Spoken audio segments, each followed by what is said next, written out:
Sleep apnea म्हणजे श्वासोच्छ्वास करताना झोपेत जो अडथळा होतो आणि ज्याच्यामुळे झोपेत असताना आपला श्वासोच्छ्वास हा काही सेकंदांसाठी बंद होतो आणि ज्यामुळे इव्हन मेंदूला जाणारा ऑक्सिजन काही वेळा आपल्याला कमी प्रमाणात मिळतो. यालाच ओ एस ए किंवा ऑब्स्ट्रक्टिव्ह स्लीप ॲपनिया असं बोललं जातं.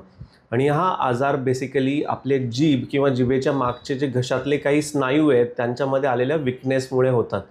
आणि यामुळे रात्रीची झोप डिस्टर्ब राहणं, रात्री झोपूनसुद्धा झोप झाली नाही अशी अशी फिलिंग किंवा अशी भावना मनात येणं किंवा तसं जाणवणं, त्याचमुळे दिवसा खूप जास्त झोप वाटणं, दिवसा नको इतकी झोप यायसारखं वाटणं, अशक्तपणा वाटणं, ह्या गोष्टी स्लीप ॲपनियामुळे होऊ शकतात.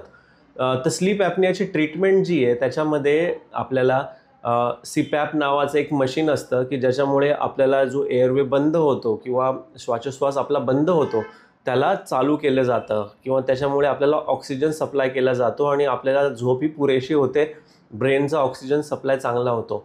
काही वेळा ॲडेनॉइड्स किंवा टॉन्सिल्स अशा काही गोष्टी ज्या घशामध्ये अडथळा आणत असतील ज्याच्यामुळे आपल्याला स्लीप ॲपनिया होतो किंवा घोरण्याचा प्रकार वाढतो, त्यांची ट्रीटमेंट करूनसुद्धा स्लीप ॲपनिया कंट्रोलमध्ये येतो.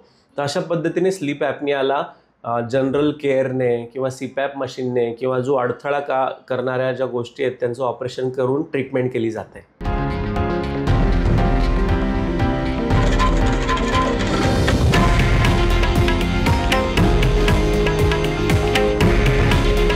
हे आहे देशातील नंबर 1 न्यूज नेटवर्क आणि आपण पाहत आहात TV9 मराठी. काळजी तुमची, हित महाराष्ट्राचं.